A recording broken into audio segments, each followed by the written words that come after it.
Welcome to Lecture 23.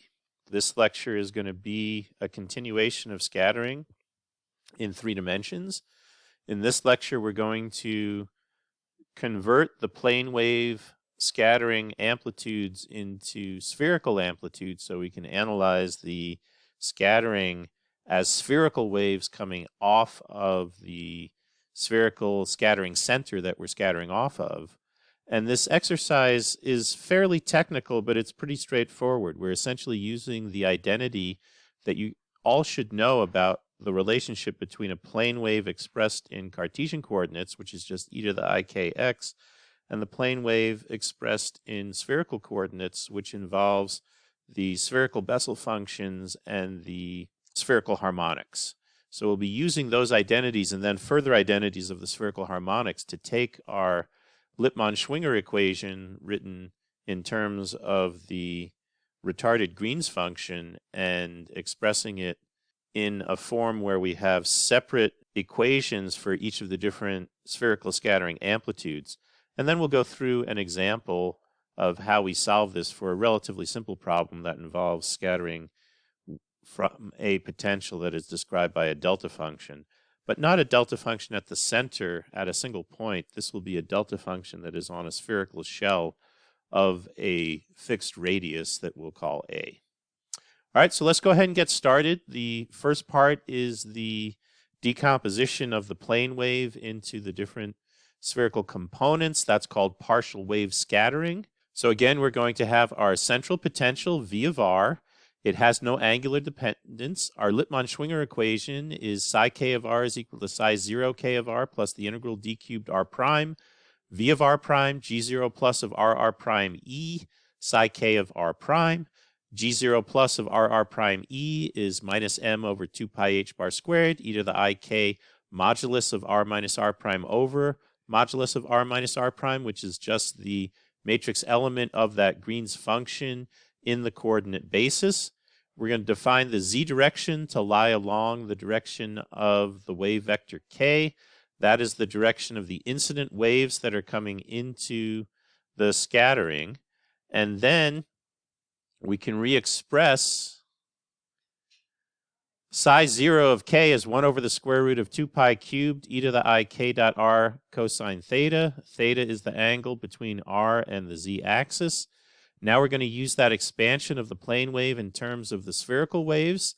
The expression is 1 over 2 pi to the 3 halves. That constant stays the same. Sum L equals 0 to infinity. 2L plus 1, I to the L, JL of KR, PL of cosine theta. We similarly expand psi k of r using the same expansion, except we are not sure exactly what the amplitudes are, so we're going to use an AL of rk in the expansion for the psi k of r. And then for the G0 plus, we're going to introduce a complete set of states, an integral dq psi 0 q ket psi 0 q bra between the r and the expression for G0 plus in terms of 1 over e minus h0 plus I delta. Doing that, we're going to get that G0 plus is given by an integral d cubed q r psi 0 q r prime 1 over e minus h bar squared q squared over 2m plus I delta. When we put in the expressions for those plane waves for those psi zeros, we get 1 over 2 pi cubed integral d cubed q e to the plus I q dot r minus r prime over e minus h bar squared q squared over 2m plus I delta. Okay, now we're going to just substitute all of that in to our equations, but we have some additional technical details that we have to point out. The q that we've just introduced, because that was a sum over all plane waves, involves a summation over q that point in any direction, not just along the z-axis. So suppose we have a unit vector that is going to point in the theta phi direction. I called it Ex, maybe a better notation would have been E theta phi.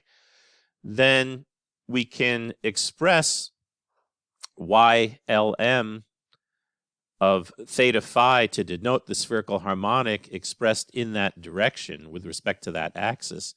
then we can generalize our plane wave calculation. E to the I q dot r is equal to 4 pi sum over L and M, I to the L, JL of QR, YLM star of EQ, YLM of ER.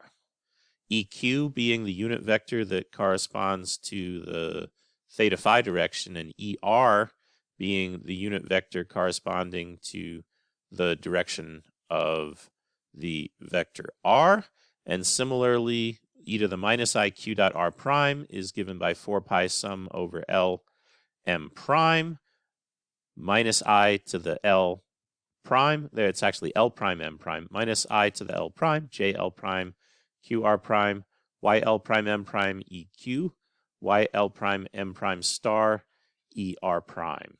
Okay, so again, what happens when we want to express e to the I q dot r, if one of those vectors is along the z-axis, that becomes q times r times cosine of theta, and the expression just has a PL of cosine theta in it.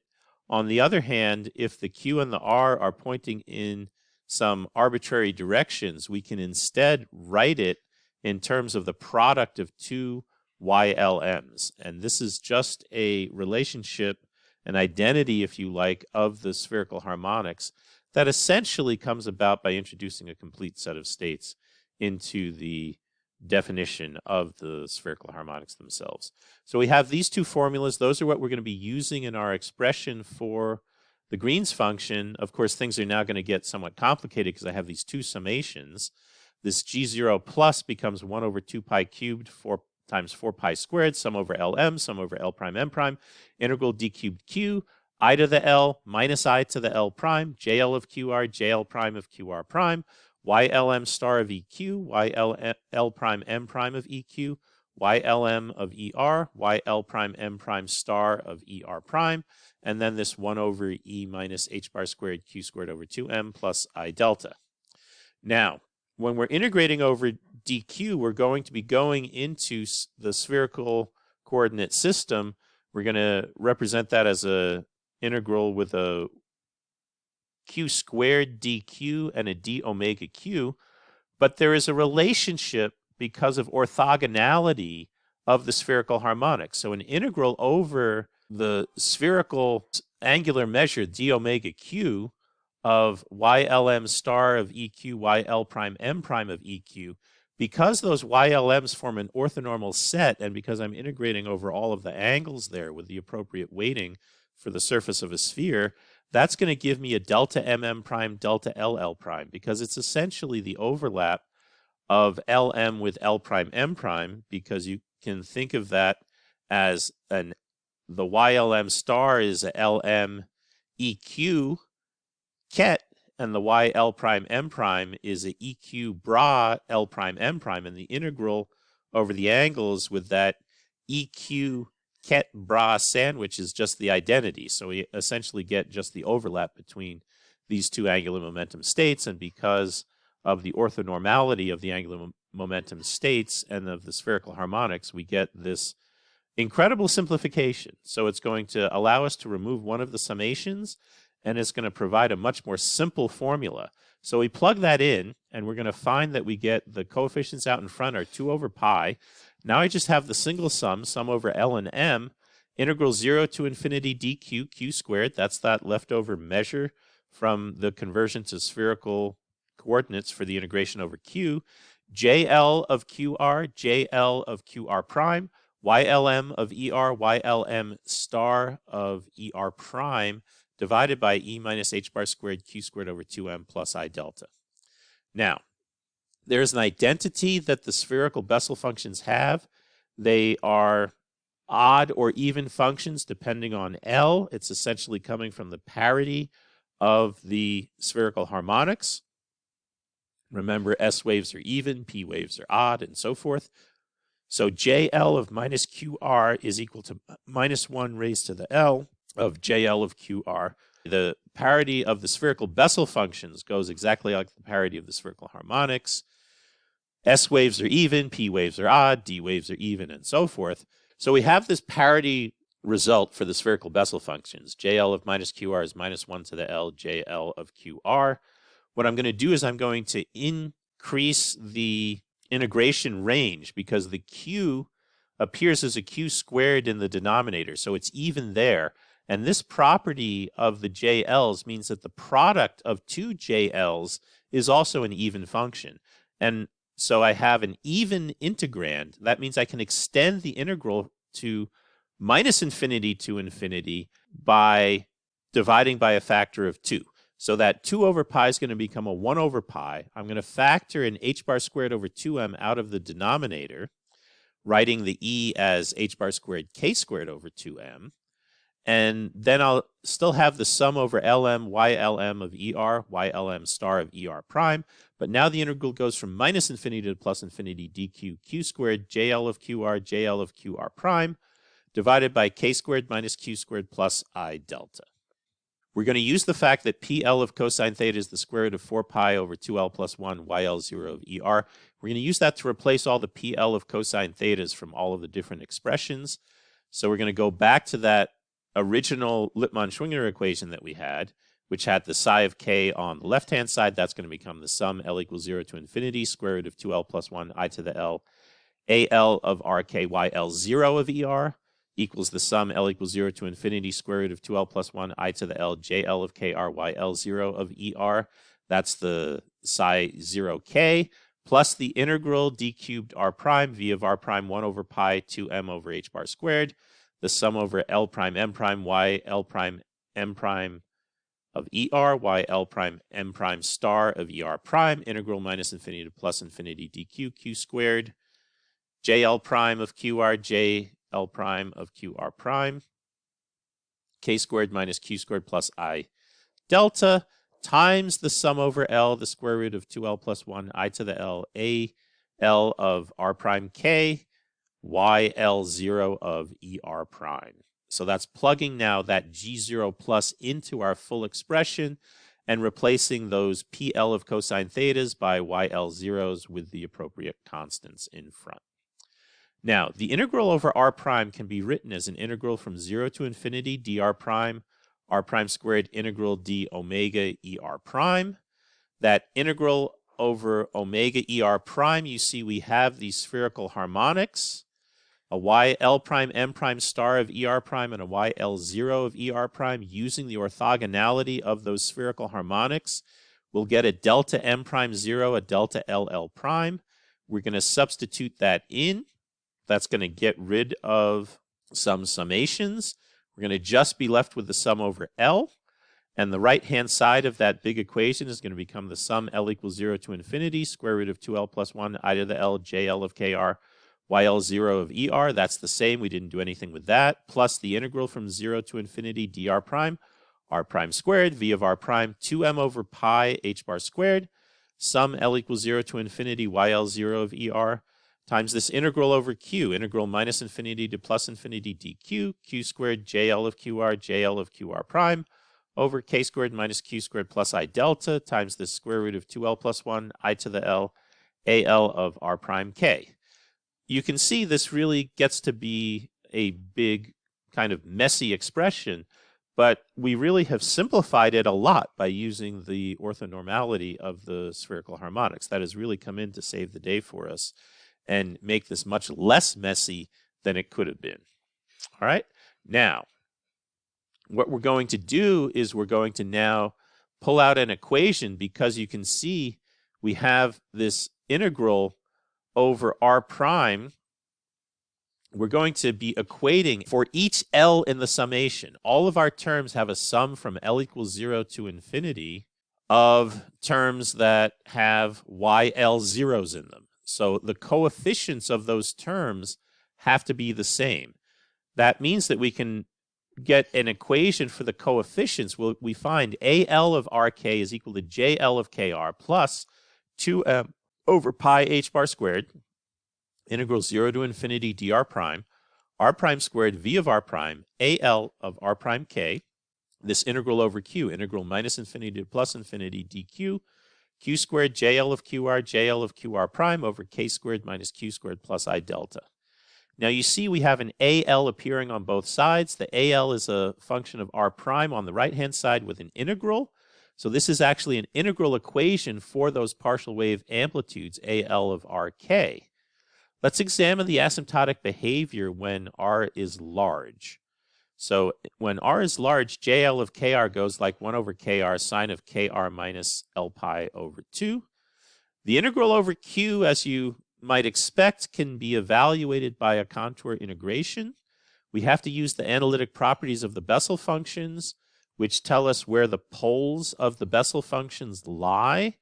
We're going to take that integral, which is running over the full real axis. We're going to close it in the upper or the lower half plane, depending upon which case corresponds to adding an integral that is 0 over the large radius.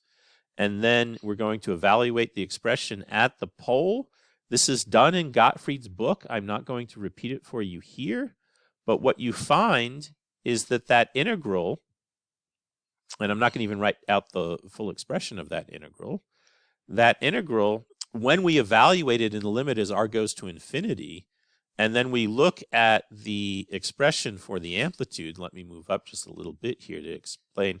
What I'm doing is I'm using this contour integration for the integral over Q, and then I'm going to evaluate it in the limit as r goes to infinity, and I'm going to still have this integral over r, and so I'm going to be looking at this integral equation in this limit as the r goes to infinity. We find that that term that involves the Green's function is going to go to minus pi k e to the I kr over kr, the integral from 0 to infinity dr prime r prime squared jl of kr prime al of r prime k. So in the limit as r goes to infinity, now we put in everything from both sides, we'll have al of rk, that's from the left-hand side, is equal to minus 1 over 2I kr e to the minus I kr minus L pi over 2. That is the term from the psi k0. And then we'll have minus e to the I kr minus L pi over 2 times 1 minus 2ik integral from 0 to infinity dr prime r prime squared times 2m h bar squared v of r prime jl of kr prime al of r prime k. That is the outgoing wave. Now notice the one term in there, that is also coming from the psi 0k. And then the rest of this is the expression that you get from the integral that we are working out. So this then is looking at this expression in terms of this, it's still an integral equation, but we're evaluating in this asymptotic large R limit. Now to simplify this further, what we're going to do is we're going to define a scattering phase shift, delta L of k. It's a partial wave phase shift. We're going to define e to the 2I delta L of k to be 1 minus 2ik integral from 0 to infinity dr prime, r prime squared 2m h bar squared v of r prime, jl of kr prime, al of r prime k. And then al of rk is going to approach e to the I delta L of k over kr, sine of kr minus L pi over 2 plus delta L of k for large R. Okay, so this is not a trivial expression. You have to do a bit of algebra to get it into that form.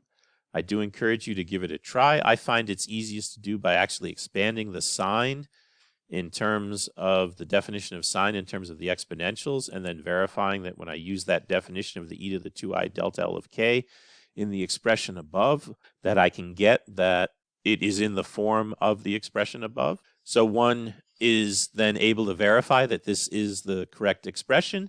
And now this is a relatively simple expression that allows us to do further analysis.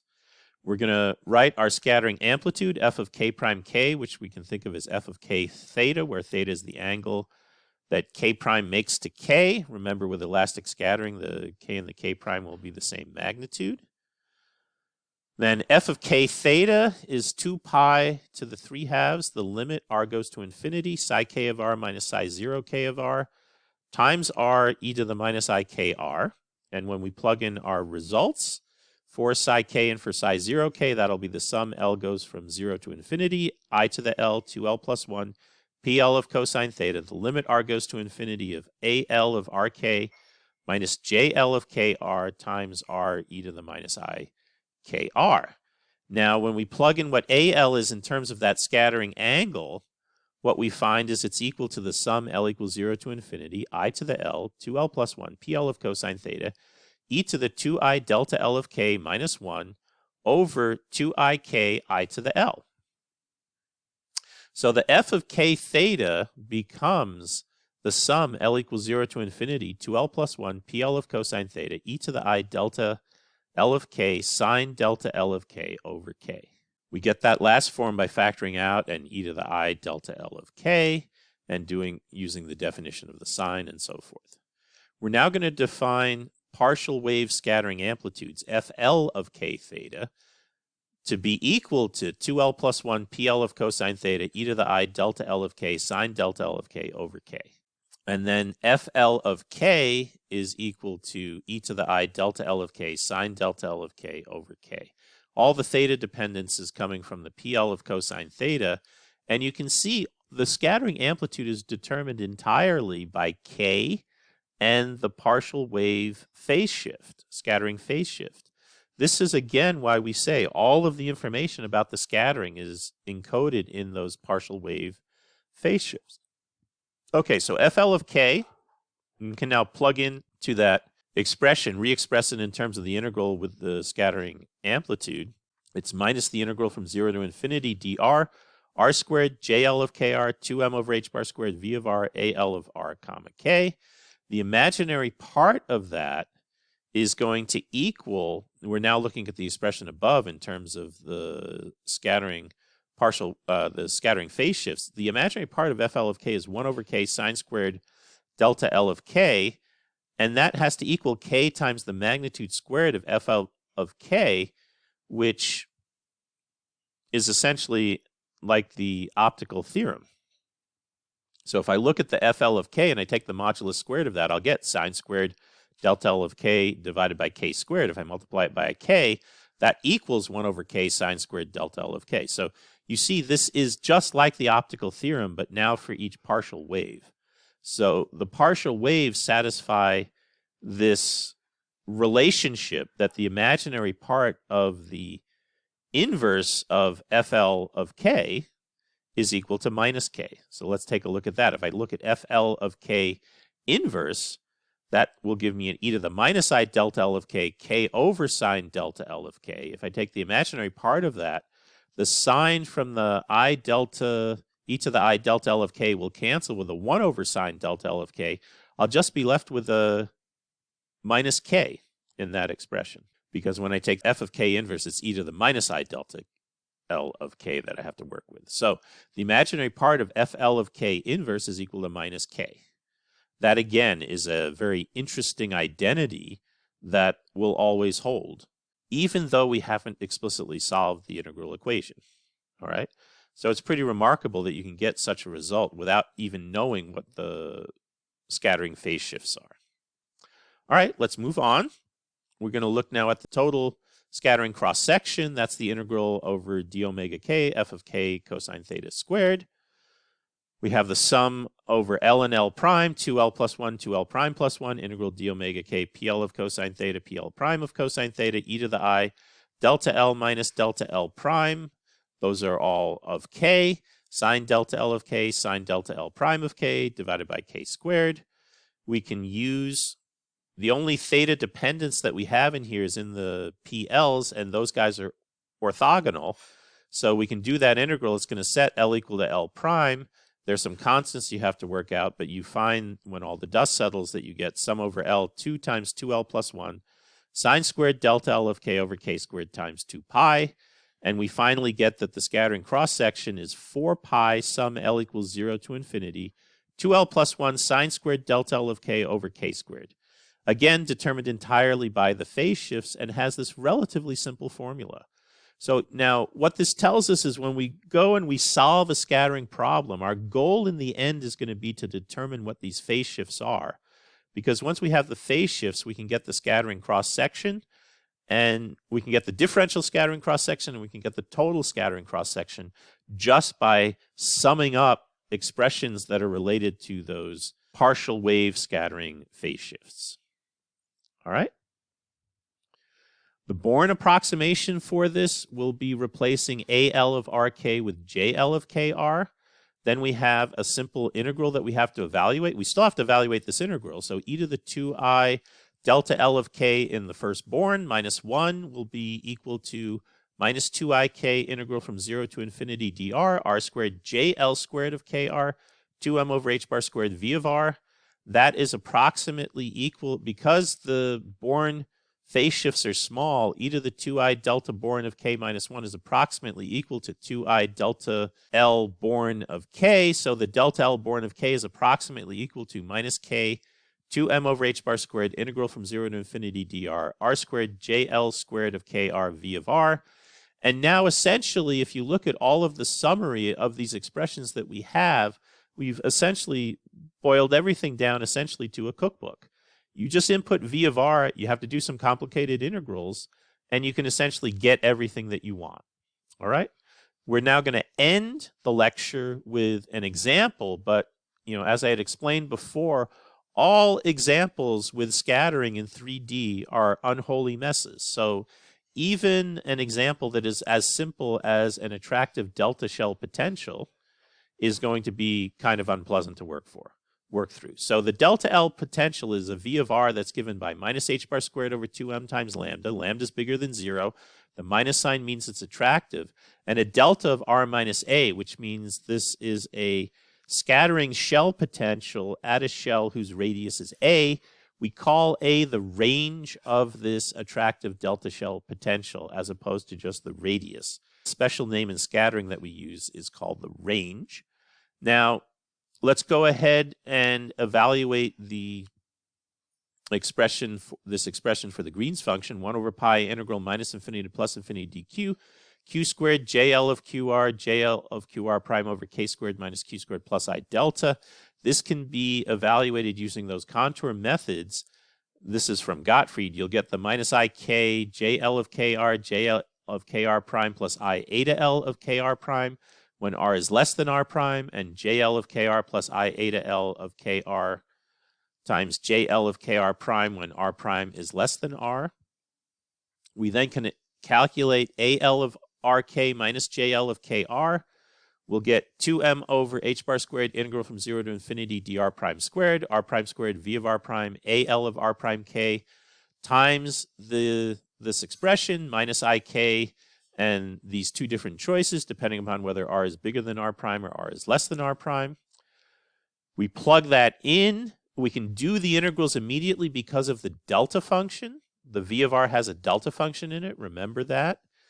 And so the integral is trivial to do, and we'll get plus lambda a squared AL of AK times IK, and then we have these two choices, JL of KR times JL of KA plus I eta L of KA if R is less than A, and JL of KR plus I eta L of KR times JL of KA if R is bigger than A. Now, AL of A comma K, that's the expression we get when we set R equal to A. We can explicitly get that.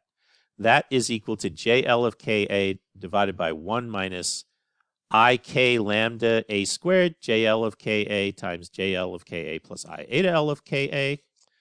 When we plug that in, because the expression for AL of RK depends on AL of AK, you see that AL of AK that is sitting in there. That's the reason why we first solve for AL of AK. Once we have that, we can then plug that into the formula above and get the expression for AL of R comma K. It's equal to JL of KR plus IK lambda A squared JL of KA times these two different choices divided by 1 minus IK lambda A squared JL of KA times JL of KA plus I eta L of KA. And again, you can see even this delta function potential, which looks like a relatively simple thing, we can do the integral immediately. It's still just really messy to get the answer for this kind of scattering. All right, but again, we have this explicit expression. We now can calculate FL of K. FL of K, I can just, do this integral again. It's actually easier to think of it that way. Minus integral from 0 to infinity dr, R squared JL of KR, 2m over h bar squared V of R, AL of RK. That equals lambda a squared JL of Ka, AL of A comma K. So FL of K is equal to lambda a squared JL squared of Ka divided by 1 minus IK lambda a squared JL of Ka times JL of Ka plus I eta L of Ka. We get that just by substituting in what AL of AK is. Okay, so it gets complicated because AL of AK is a little bit complicated. All right, now we have to rewrite this in the form that is needed for the scattering phase shifts. There's a useful identity that tan delta L of K is equal to the imaginary part of FL of K divided by the real part of FL of K. Now our F has the form of alpha over beta minus I gamma, which means I can write that as alpha times beta plus I gamma over beta squared plus gamma squared. And then tan delta is equal to gamma over beta. The alpha actually doesn't enter. So I just have to work from the denominator to get what tan delta of K is. It's equal to K lambda A squared over JL squared of KA times JL squared of KA divided by 1 plus K lambda A squared JL of KA eta L of KA. Now at high energy, that's when K is large, JL of KA is going to approach 1 over KA sine Ka minus L pi over 2, and eta L of Ka will approach minus 1 over Ka cosine Ka minus L pi over 2. Remember, the high energy scattering corresponds to the case where the scattering is a small perturbation, and firstborn approximation will be a good approximation. Although in this case we have the exact solution, so we don't need to be explicitly thinking in terms of firstborn, but the high energy case is the case where the scattering becomes easy. In that limit, the FL of K will approach lambda over K squared sine squared Ka over L pi divided by 1 minus I lambda over K sine Ka over L pi over minus L pi over 2 times sine Ka minus L pi over 2 minus I cosine Ka minus L pi over 2. All right, we can work on simplifying that. We can pull out a 1 over K. We'll have a lambda sine squared Ka minus L pi over 2 in the numerator. We're going to multiply that denominator by one of the factors of K, so we'll get K minus I lambda times this sine times the product of the sine minus I cosine. And as K goes to infinity, you can see this thing is going to go to 0. It's going to go to 0 like 1 over K squared, because that sine squared is going to be oscillating fairly rapidly between 0 and 1, but it's never bigger than 1, and I have a denominator that's going to go like 1 over K squared. Okay, so the phase shifts are small. That means firstborn is good. Of course, we knew that. That's what happens when we have high energy scattering. The tan delta L of K is going to approach 0 as K goes to infinity again. That's what we know. The phase shifts are going to be small in that limit. Now, for low energy, when Ka is much less than 1, we have to actually do the power series expansions of the J's and the L's. So JL of Ka goes like Ka to the L over 2L plus 1 double factorial multiplied by 1 minus Ka squared over 2 times 2L plus 1 plus higher order stuff. Remember, double factorial means skip every term in the factorial. So 2L plus 1 double factorial is the product of all odd integers from 1 up to 2L plus 1. Eta L of Ka goes to minus 2L minus 1 double factorial over Ka to the L plus 1 times 1 plus Ka squared over 2 times 2L minus 1. We plug in those power series expressions to get the leading order expression for FL of K. We get lambda A squared times Ka to the 2L divided by 2L plus 1 double factorial squared times 1 over 1 minus Ik lambda A squared Kal over to the L over 2L plus 1 double factorial times Ka to the L over 2L plus 1 double factorial minus I over 2L minus 1 double factorial over Ka to the L plus 1 power. Now, remember, Ka is small, so that 1 over Ka to the L plus 1, that's the dominant term in that parenthesis, so I can get rid of the other term. And that's going to give me a big cancellation. I'm going to be left with a term that goes like 1 over Ka. I mean, it looks like I'm actually keeping all of the terms here, but one of those terms is much, much smaller than the other one. Just keep that in mind. So we can then simplify, and after we've done that simplification, we really don't need that minus I lambda term, except if we want to determine the imaginary part of the FL of k, because the imaginary part is proportional to that term. For the real part, for the dominant part of this FL of k, because it's predominantly real, you can see it's going to be of the order of Ka raised to the 2L power. So the bigger the L is, the smaller the scattering is in the limit where Ka is very small. So S-wave scattering dominates in the low energy limit. We can work out the tangent of delta L of k. That involves looking at the imaginary part divided by the real part of that denominator. We'll get a Ka times a lambda a times a Ka to the 2L divided by 2L plus 1 double factorial squared times 1 over 1 plus Ka lambda a Ka to the L over 2L plus 1 double factorial times minus 2L minus 1 double factorial over Ka to the L plus 1. We can simplify that. We'll get lambda a Ka to the 2L plus 1 over 2L plus 1 double factorial squared times 1 over 1 minus lambda a over 2L plus 1. Again, it's proportional to Ka to the 2L plus 1. It shows us again that the S wave dominates at low energies. And with that, that's been a handful, but we have sort of analyzed these two limits. In the homework, you're actually going to do this expansion to higher order. That allows you to calculate what is called the scattering length. And the scattering length and the range of the scattering, those are two very important ways that we qualify all different kinds of scattering. So there are explicit expressions depending upon what these power laws are for what these phase shifts look like that give us information about the scattering length.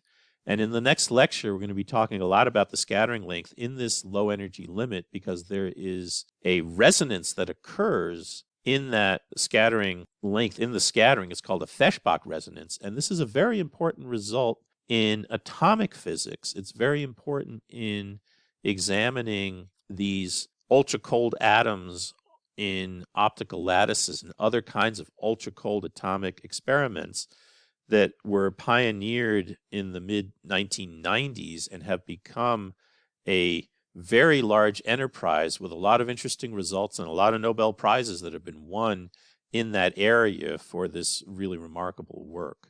And it is part of what we now call the second quantum revolution, where there are a lot of new technologies that are being developed that are based on these kinds of ideas. So in the next lecture, we're going to go over carefully what this scattering resonance is, and that will be our last lecture on scattering. After that, we're going to be moving into time-dependent quantum mechanics, but most interesting applications of scattering now, I believe, are related to this sort of resonance phenomena. The older versions of scattering is really going into the domain of high-energy physics, because all of high-energy physics is based on scattering of one form or another. That's how we learn all of the information about the high-energy theories and the strong force and other things like that, nuclear physics and so forth. Okay, that takes us to the end of Lecture 23.